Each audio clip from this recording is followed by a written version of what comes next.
আমরা স্বভাবতই চেষ্টা করি যে আমরা যে কাজ করি সেই কাজের জন্য পুরস্কৃত হই, এবং আমাদের যে মানব সমাজের ইতিহাস তাতে এটা খুবই স্পষ্ট। যারা খুব ভালো কাজ করে তারা বিভিন্ন রকম অ্যাওয়ার্ড পায়, তাদেরকে বিশেষ সম্মানে সম্মানিত করা হয়। আপনার কি মনে হয় এই মানব সমাজের ইতিহাসে সর্বশ্রেষ্ঠ কাজটা কি?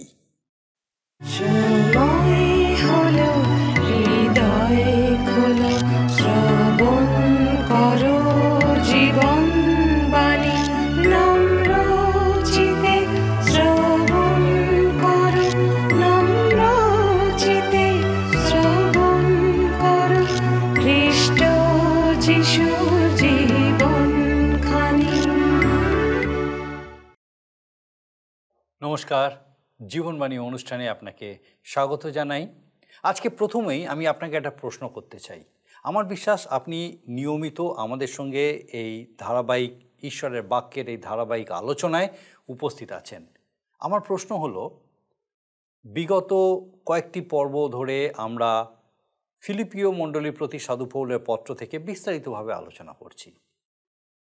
বিশেষ কোন বিষয়টা এখান থেকে আপনি আপনার জীবনের জন্য শিখেছেন? ঈশ্বরের বাক্যের এই আলোচনা থেকে, বিশেষ করে এই ফিলিপীয় মণ্ডলীর প্রতি পত্র যা সাধু পৌল লিখেছিলেন, এই বিষয় থেকে, এই বিষয়ের আলোচনা কিভাবে আপনার জীবনে কাজ করছে, বা কতটা আপনি প্রভাবিত হয়েছেন, বা এই বিষয়ে আপনার মতামত কি? আমি খুব কৃতজ্ঞ থাকব যদি এই উত্তর আপনি আমাদের সঙ্গে যোগাযোগ করেন এবং আমাদেরকে দেন। আমরা আপনার ফোনের অপেক্ষায় থাকব যে কিভাবে ঈশ্বরের বাক্য আপনার জীবনে কাজ করছে, বিশেষ করে এই কয়েকদিনের ফিলিপীয় মণ্ডলীর প্রতি যে পত্রের আলোচনা, এই আলোচনার মধ্যে দিয়ে কীভাবে আপনি উপকৃত হচ্ছেন, দয়া করে আমাদেরকে জানাবেন। একই সঙ্গে আপনাকে অনেক ধন্যবাদ যে আপনি নিয়মিতভাবে আমাদেরকে আপনার প্রার্থনার বিষয়সমূহ জানাচ্ছেন। আমি প্রায় সময় বলে থাকি, আমরা ঈশ্বরের কাছে এই সমস্ত প্রার্থনার বিষয় নিয়ে যাই, কারণ তিনি আমাদের প্রার্থনা শোনেন এবং তিনি সেই প্রার্থনার উত্তরও দেন। আর যখন আমরা সেই উত্তর পাই, আমাদের দায়িত্ব হচ্ছে ঈশ্বরের গৌরব করা সেই উত্তরের জন্য। আর আমরা অপেক্ষায় থাকব যখন আপনি আমাদেরকে কিভাবে ঈশ্বর আপনাকে আপনার প্রার্থনার উত্তর দিচ্ছেন সেই বিষয়ে জানাবেন, আর একসঙ্গে আমরা ঈশ্বরের গৌরব করব। আসুন আজকে আমাদের অনুষ্ঠানের শুরুতেই একটা গানের মধ্যে দিয়ে আমরা ঈশ্বরের গৌরব করি।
প্রার্থনাতে আছি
তারা জয় করিতে পাপের বাধারে,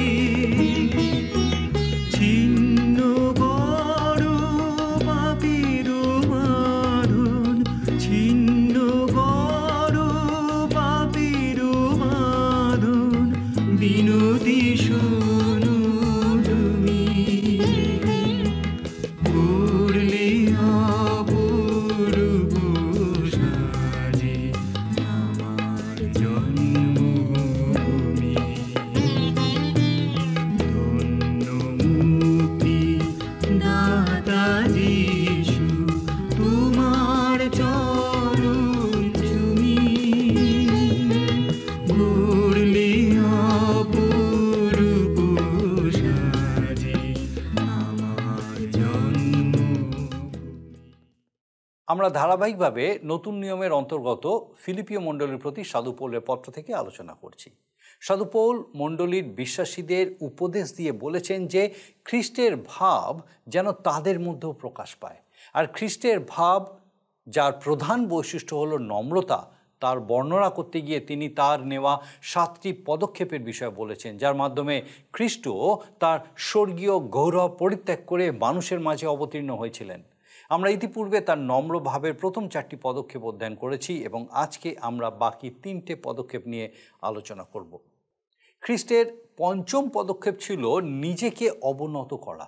আমরা অনেক সময় অন্যের কার্য বা বাক্যের দ্বারা অপমানিত হই, যা হয়তো আমাদেরকে অবনত করে, কিন্তু এখানে লক্ষণীয় বিষয় হলো খ্রিস্ট স্বেচ্ছায় নিজেকে অবনত করেছিলেন, যা সাধারণ মানুষের পক্ষে করা খুব কঠিন। প্রভু যীশু খ্রিস্টের নম্রতার ষষ্ঠ পদক্ষেপ হচ্ছে যে তিনি স্বেচ্ছায় মৃত্যুকে স্বীকার করলেন। মৃত্যু স্বভাবতই অত্যন্ত অপমানজনক বিষয়। ঈশ্বর মানুষকে এই জন্য সৃষ্টি করেননি যে তাকে মৃত্যুবরণ করতে হবে, কিন্তু মানুষের পাপের কারণেই আজ মানুষের জীবনে মৃত্যু একটি অবশ্যম্ভাবী বিষয় হয়ে গেছে। খ্রিস্ট এই পৃথিবীতে জন্মগ্রহণ করেছিলেন মৃত্যুবরণ করার জন্যেই, কারণ তার মৃত্যুর দ্বারাই তার কার্যসিদ্ধি হয়েছে। তার মৃত্যুর দ্বারাই সমগ্র মানব সমাজের সামনে পরিত্রাণের পথ খুলে গেছে। আমাদের সকলের জন্য তিনি মৃত্যুকে স্বীকার করে নিয়েছিলেন। মানুষের মৃত্যু অনেকভাবেই হতে পারে, কিন্তু অন্যের দ্বারা হত হওয়া তার মধ্যে একটি ভয়ানক এবং অত্যন্ত অপমানজনক মৃত্যু। আর এটাই হচ্ছে খ্রিস্টের সপ্তম ও চূড়ান্ত পদক্ষেপ, ক্রুশের উপরে টাঙিয়ে দেওয়া। সেই সময় ছিল হত্যা করার সবথেকে নৃশংস ও ভয়ঙ্কর পন্থা। আমাদের প্রভু যীশু খ্রিস্ট তার নম্র মনোভাবে সেই নৃশংস মৃত্যুকেই বেছে নিয়েছিলেন আমাদের পরিত্রাণ সাধনের লক্ষ্যে। তিনি তার স্বর্গীয় বৈভব ত্যাগ করে পৃথিবীতে অবতরণ করেছিলেন, মানুষ হয়েছিলেন এবং একজন অপরাধীর ন্যায় ক্রুশীয় মৃত্যুকে স্বীকার করেছিলেন, যাতে আমরা পাপ মুক্ত হতে পারি। এটাই হচ্ছে তার নম্র মনোভাবের চূড়ান্ত নিদর্শন। ঈশ্বর পুত্রের নেওয়া অধোগমনের 7টি পদক্ষেপের পরিবর্তে ঈশ্বর পিতা 7টি এমন পদক্ষেপ গ্রহণ করেছিলেন যার দ্বারা খ্রিস্ট মহিমান্বিত হয়েছিলেন। আর এখানেই প্রকাশ পেয়েছে ঈশ্বরের মনোভাব। খ্রিস্টের ঊর্ধ্বগমনের প্রথম ধাপ হচ্ছে ঈশ্বর তাকে উচ্চ পদান্বিত করলেন। এখন ঈশ্বর পিতার চূড়ান্ত পরিকল্পনা হচ্ছে তার সৃষ্ট এই বিশ্ব ব্রহ্মাণ্ডে, বিশেষ করে এই পৃথিবীতে যেখানে তার শ্রেষ্ঠ সৃষ্টি মানুষ বসবাস করে, সেখানে খ্রিস্ট, প্রভু যীশু খ্রিস্ট গৌরবান্বিত হন। আর এই বিশেষ পদক্ষেপটি ঈশ্বর গ্রহণ করেছেন, খ্রিস্টকে স্বর্গের উচ্চতম পদে উন্নত করেছেন। খ্রিস্টকে গৌরবান্বিত করার উদ্দেশ্যে ঈশ্বরের নেওয়া দ্বিতীয় পদক্ষেপ হচ্ছে তার নাম। সেই যিশুর নামকে সমস্ত নাম অপেক্ষা শ্রেষ্ঠ নাম বলে স্বীকৃতি দেওয়া হয়েছে। যিশু খ্রিস্টের নাম এই জগৎ সংসারের সমস্ত মহান ব্যক্তিদের থেকে, স্বর্গের সমস্ত দূতদের থেকে শ্রেষ্ঠ, যে নাম আমাদের সমস্ত পাপ থেকে মুক্তি দেয়। আসুন আমরা বিস্তারিতভাবে এই বিষয়গুলিকে অধ্যয়ন করি, আমাদের হৃদয় মনকে প্রস্তুত করি এবং আশা করি যে ঈশ্বর বিশেষভাবে এই সকল বিষয়ের মধ্যে দিয়ে আজকে বিশেষ কিছু বিষয় আপনার সঙ্গে আমার সঙ্গে শেয়ার করতে চান। জীবনবাণীর অনুষ্ঠানে বর্তমানে আমি আপনাদের কাছে ফিলিপিওদের প্রতি প্রেরিত পৌলের পত্র থেকে আলোচনা করছি। গত অনুষ্ঠানে আমি আপনাদের কাছে ফিলিপিও তার 2 পদ থেকে আলোচনা করেছিলাম, যেখানে লেখা আছে, কিন্তু আপনাকে শূন্য করিলেন, দাসের রূপ ধারণ করিলেন, মনুষ্যদের সাদৃশ্যে জন্মিলেন। আজকের আমরা আলোচনা করব 8 এবং 9 পদ থেকে, এবং সেই দুটো পদও আমি আপনাদের সামনে পাঠ করতে চাই। লেখা আছে, এবং আকারে প্রকারে মনুষ্যবৎ প্রত্যক্ষ হইয়া আপনাকে অবনত করিলেন, মৃত্যু পর্যন্ত, এমনকি ক্রুশীয় মৃত্যু পর্যন্ত আজ্ঞাবহ হইলেন। 9 পদে লেখা আছে, এই কারণ ঈশ্বর তাহাকে অতিশয় উচ্চ পদান্বিত করিলেন এবং তাহাকে সেই নাম দান করিলেন যাহা সমুদয় নাম অপেক্ষা শ্রেষ্ঠ। আমি আপনাদের কাছে বাইবেলের নতুন নিয়মে ফিলিপিওদের প্রতি প্রেরিত পৌলের পত্রের 2 অধ্যায় থেকে আলোচনা করছি। গত অনুষ্ঠানে আমরা প্রভু যীশুর নম্রতার 4টি ধাপ নিয়ে আলোচনা করেছিলাম। আজকে দেখব তার পরের ধাপগুলি, বিশেষ করে তার 5ম ধাপ হল অবমাননার 5ম পদক্ষেপ। প্রভু যীশু নিজেকে অবনত করলেন। কারোর দ্বারা অপমানিত হয়ে আমরা অবমানিত হই, কিন্তু লক্ষ্য করুন, তিনি নিজেকে অবনত করলেন, কারোর দ্বারা নয়। এটা কিন্তু খুবই কঠিন বিষয়। আমি একজন ভক্তের কথা জানি, তার সম্পর্কে শুনেছি যে তাকে একবার একটা সরু খাল বা জলাশয় পার হতে হবে একটা ছোট্ট সরু সাঁকোর উপর দিয়ে, যার উপর দিয়ে মাত্র একজনই যেতে পারেন। আর সেই সময় তিনি যখন সেই সাঁকো দিয়ে পার হবেন, তার উল্টো দিকে একজন উদার মতাবলম্বী ব্যক্তি আসছিলেন। আর সেই ব্যক্তি বলে উঠলেন, আমি কোনো বোকা ব্যক্তিকে রাস্তা দিই না। আর এই কথা শুনে ওই ভক্ত বললেন, আমি সর্বদা প্রস্তুত। এই বলে তিনি পিছিয়ে আসলেন। প্রিয় বন্ধু, নম্রতার স্থান নেওয়া খুবই কঠিন বিষয়। আমাদের নিজেকে নত করা খুব কঠিন বিষয় বলে মনে হয়, কিন্তু প্রভু যীশু কিন্তু তাই করেছিলেন। আমাদের অনেকেরই অপমানিত হওয়ার অভিজ্ঞতা আছে।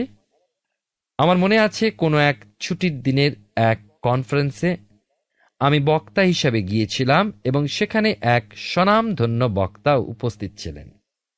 আর তিনি চমকে উঠলেন আমাকে দেখে, যখন আমি একটি সাধারণ কাপড় পরে সেই কনফারেন্সের মঞ্চে উঠেছিলাম। তার কাছে তা হল ক্ষমার অযোগ্য পাপ। আর একদিন দুপুরে বৃষ্টি হওয়াতে সেই মঞ্চ একটু ভিজে গেল। আর সেই দিন সন্ধ্যায় ওই ব্যক্তিকে প্রচার করতে হবে। সেই দিন সন্ধ্যায় আমিও আগে আগে মঞ্চে উঠে পেছনের দিকে চেয়ারে বসেছিলাম আর প্রচার শোনার জন্য। ওই ভদ্রলোক তিনি মঞ্চে উঠে একটা ভিজে জায়গা দিয়ে হাঁটতে গিয়ে হঠাৎই স্লিপ খেয়ে পড়ে যেতেই সবাই হো হো করে চিৎকার করে উঠলেন। তিনি খুবই অপমানিত বোধ করেছিলেন। নিজেকে তার খুব ছোট মনে হয়েছিল। অন্যের কাছে তিনি অবনত স্বরূপ হয়েছিলেন, কিন্তু তিনি নিজে অন্যের কাছে অবনত হননি। আমরা অন্যের কাছে অবনত হই, কিন্তু নিজেকে অবনত করি না। প্রভু যীশু নিজেকে অবনত করেছিলেন, যা সম্পূর্ণ ভিন্ন প্রকৃতির। আমি আপনাদের কাছে এই অপমানিত হওয়া বা অবমাননার 5ম পদক্ষেপ আলোচনা করলাম। এবারে আমি আপনাদের কাছে 6ষ্ঠ পদক্ষেপ নিয়ে আলোচনা শুরু করব, যা আমরা ফিলিপিও তার 2 অধ্যায় 8 পদে দেখেছি। লেখা আছে, এবং আকারে প্রকারে মনুষ্যবৎ প্রত্যক্ষ হইয়া আপনাকে অবনত করিলেন। আমরা দেখতে পাচ্ছি এখানে। এবং শুধু তাই নয়, এর পরের অংশটাও পাঠ করি, বুঝতে সুবিধা হবে। মৃত্যু পর্যন্ত, এমনকি ক্রুশীয় মৃত্যু পর্যন্ত আজ্ঞাবহ হইলেন। আমরা এবারে এই 6ষ্ঠ পদক্ষেপ দেখছি, মৃত্যু অবমাননার বিষয়। এটি স্বভাবত স্বাভাবিক নয়। আর তখনকার দিনে ক্রুশীয় মৃত্যু তো আরো জঘন্য। অনেক সময় কবরস্থানে সমাধিস্থ করার সময় লোকের মুখে শুনে থাকি, ওনার মুখ দেখে মনে হচ্ছে খুব স্বাভাবিক মৃত্যু। সাধারণত লোকেরা আত্মীয় প্রিয়জনকে সান্ত্বনা দেবার জন্য এমন কথা বলে থাকেন। আমি বুঝি না যে সান্ত্বনা দেবার জন্য কেন বলার প্রয়োজন। ওনাকে দেখে খুব স্বাভাবিক মৃত্যু বলে মনে হচ্ছে। মৃত্যু কখনোই স্বাভাবিক নয়, কারণ ঈশ্বর মানুষকে মৃত্যুর জন্য সৃষ্টি করেননি। মানুষ মারা যায় পাপের ও অন্যায়ের কারণে। একজনের পাপের নিমিত্ত পাপ এই জগতে প্রবেশ করেছিল, এবং সেই ব্যক্তি হল আদম। এবং সেই মৃত্যুর করাল গ্রাস মনুষ্য জীবনে প্রবাহিত হয়েছে। মৃত্যু স্বাভাবিক নয়। ঈশ্বর মানুষকে মৃত্যুর জন্য সৃষ্টি করেননি বন্ধু। প্রভু যীশু এই জগতে এসেছিলেন, আমাদের থেকে তিনি ভিন্ন ছিলেন। আমরা এসেছি এই জগতে বাঁচার জন্য। সত্যিকারে বলতে কি, আমি কিন্তু মরতে চাই না, আমি বাঁচতে চাই। আমি আমার সেবার জীবনের এক ফলপ্রসূ জীবনে এসে পৌঁছেছি, আর আমি বাঁচতে চাই যতদিন তিনি তার সেবা কাজের নিমিত্ত আমায় বাঁচিয়ে রাখতে চান।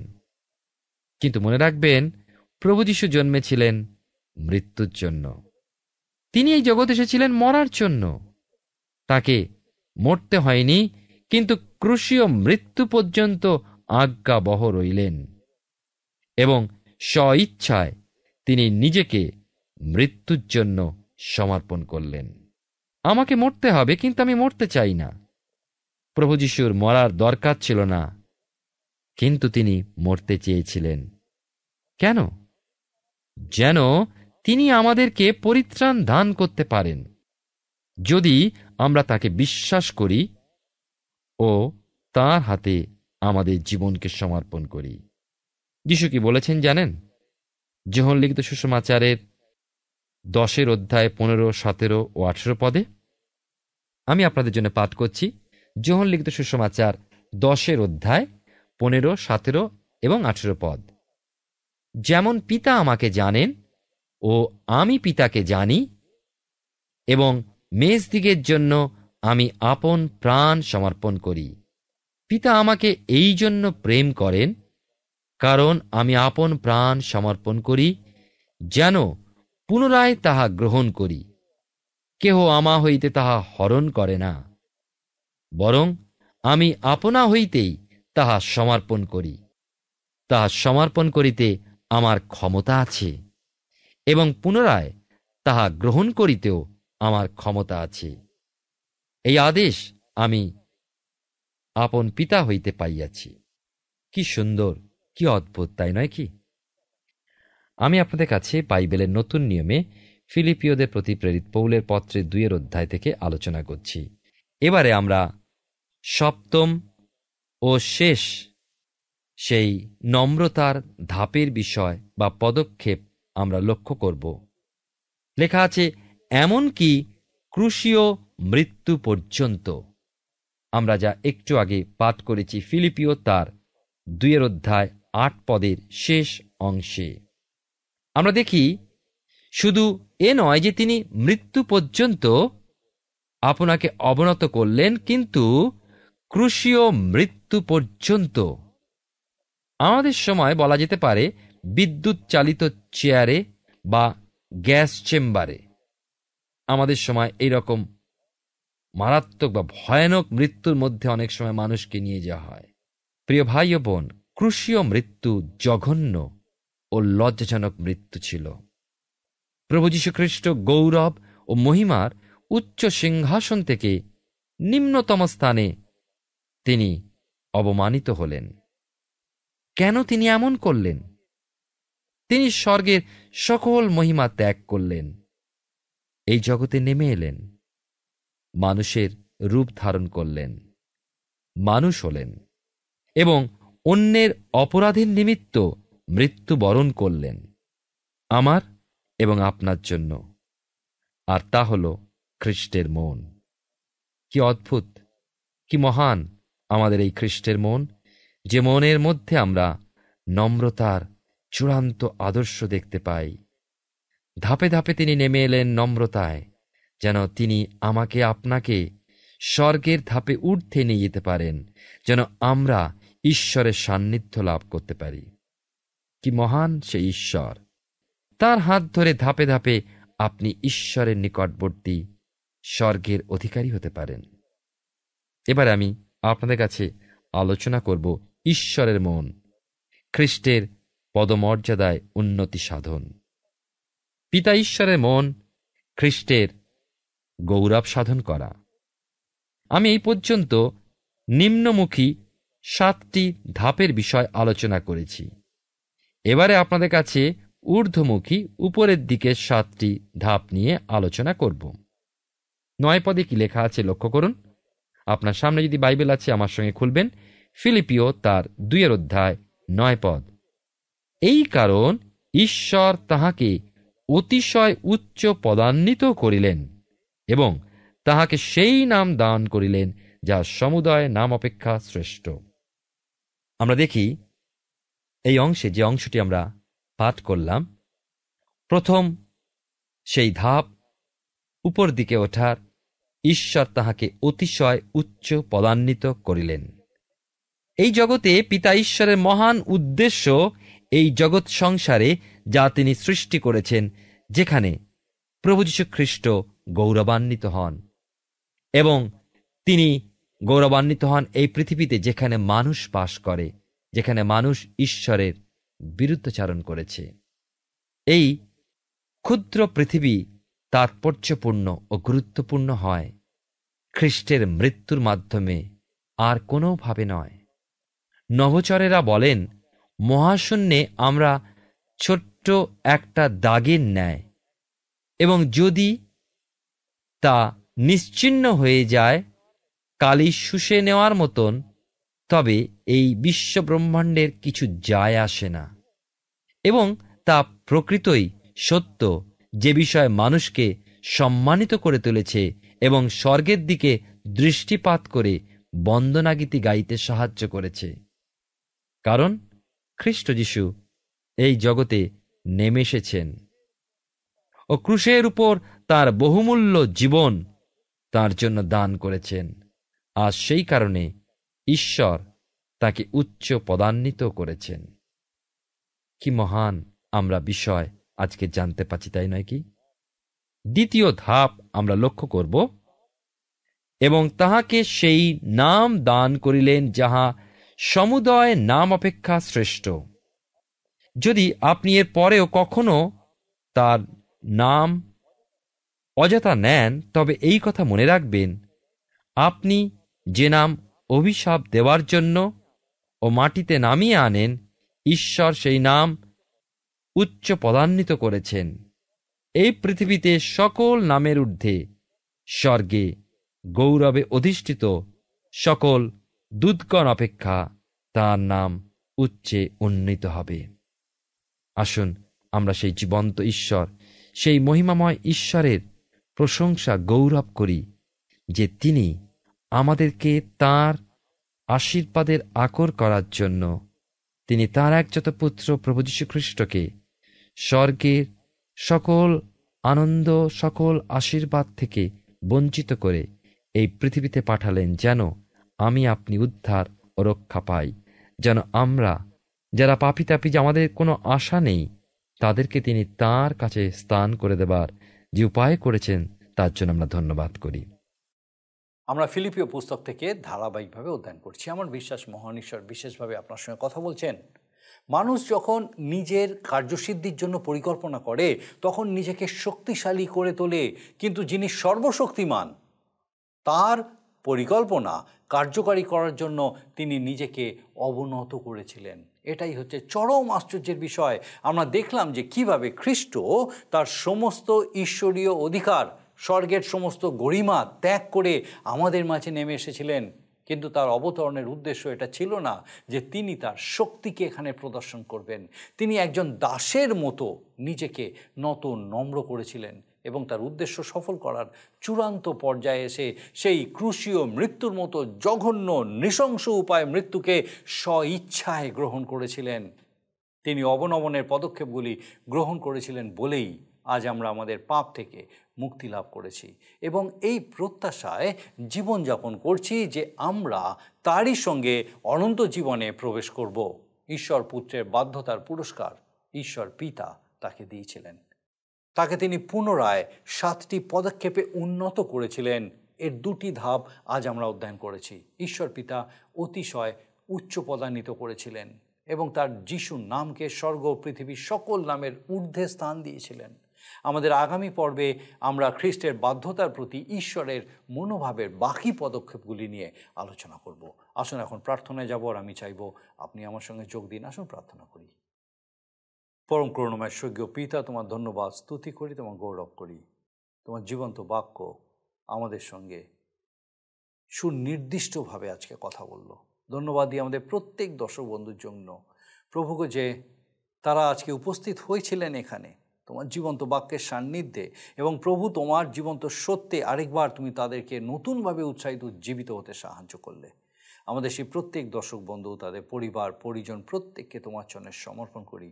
ও প্রভু, কৃপা করো, যে পরিস্থিতিতেই থাকুক না কেন, হয়তো অনেক কঠিন পরিস্থিতি, হয়তো অনেক প্রতিকূল সমস্যার মধ্যে দিয়ে তারা চলছে, হয়তো এমন হতাশা নিরাশায় নিমজ্জিত, জীবনে কোনো আশার আলো আর দেখতে পাচ্ছেন না, কিন্তু প্রভু প্রার্থনা করি তোমার এই জীবন্ত সত্য তাদের জীবনে যেন কাজ করে এই মুহূর্তে পিতা। সেই প্রত্যেকে ব্যক্তিগত ক্ষেত্রে, পারিবারিক ক্ষেত্রে যেন তোমার এই জীবন্ত উপস্থিতিকে উপলব্ধি করতে পারে প্রভু, যে তুমি তাদের সঙ্গে আছো, তোমার শান্তি আনন্দে তুমি তাদেরকে পূর্ণ রেখেছো, এবং তাদের এই যে সময়, যে কঠিন প্রতিকূলতা চলছে, তা ক্ষণকাল মাত্র স্থায়ী, কারণ তুমি সেই সমস্ত দূর করতে চলেছো ও প্রভু। স্বর্গীয় পিতা, আমাদের সেই প্রত্যেক দর্শক বন্ধুকে, তাদের পরিবার পরিজন প্রত্যেককে তোমার চরণে সমর্পণ করে ধন্যবাদের সঙ্গে প্রার্থনা তোমার যিশু নামে চাই, আমেন। ঈশ্বরের ধন্যবাদ দিই যে তিনি আমাদেরকে এই সুযোগ দিয়েছেন। তার জীবন্ত বাক্য আমাদের কাছে ঈশ্বরের মনোভাবকে প্রকাশ করে চলেছে, আর আমার বিশ্বাস বিশেষভাবে ঈশ্বরের বাক্য আপনার সঙ্গে কথা বলছে। একই সঙ্গে আমার বিশ্বাস আগামী দিনেও এইভাবে আপনি আমাদের সঙ্গে আমাদের এই জীবনবাণী অনুষ্ঠানে অবশ্যই উপস্থিত থাকবেন। ঈশ্বর আপনার মঙ্গল করুন। প্রিয় বন্ধু, আসুন আমরা আজকের প্রশ্ন উত্তরে আসি। গতকালের প্রশ্নের উত্তর অপশন সি, যিশয়। আজকের প্রশ্ন, বাইবেল অনুসারে পৃথিবীতে প্রথম মানুষের নাম কি? Option A Adam, B Noah, C যিশু, ডি শৌল। প্রিয় বন্ধু, এই প্রশ্নের উত্তর আগামীকাল সন্ধ্যা 6টার মধ্যে option A, B, C, D সহকারে আপনার নাম ও সম্পূর্ণ ঠিকানা সহ 9433497235 এই নম্বরে SMS বা হোয়াটসঅ্যাপে পাঠাবেন। যদি আপনার এই অনুষ্ঠান ভালো লেগে থাকে তাহলে এই নম্বরে একটি মিসড কল করুন, তাহলে আপনি পরের বারে বিজয়ী হতে পারেন।